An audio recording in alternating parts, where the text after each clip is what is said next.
Wolf, despite the global implications that would follow if North and South Korea went to full-on war, the truth is the Korean Peninsula would really bear the brunt of all of this, and that's where most of the fighting would take place. So we know that the DMZ between the South and the North is so heavily fortified that neither side can just charge in and go across that land to attack the other. So if the North wanted to step this up and make it happen, what do? Tom, the very first thing we're going to see is large concentrations of artillery and missile fire from the north against targets in the south, for example, Seoul, which is just a little south of the DMZ. What's interesting is those firing positions are on the north slope of the mountains that define the DMZ.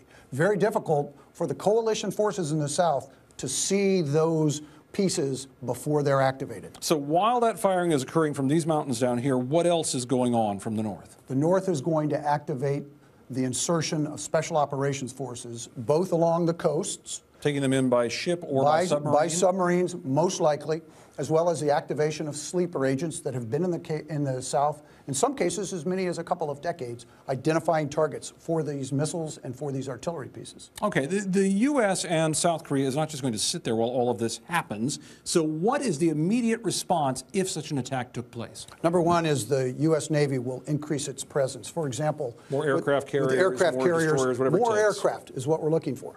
So you have aircraft that's in Japan, you have aircraft that's in South Korea. You now have these aircraft to go against these firing positions that are targeting the South. It's called the counterfire fight. And once that's accomplished, they will then go after the command and control capabilities as well as the air defenses. Communications, air defenses, all of that, so they can control the sky. Completely own this airspace above North Korea.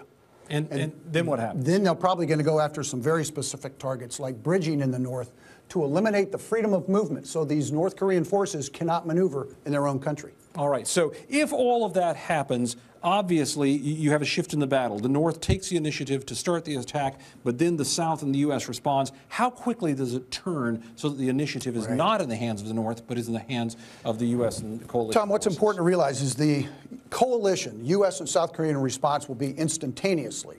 However, the control of that will be over the course of probably 3 to 4 days, and the momentum will shift toward the coalition. And their objective is to maintain the armistice.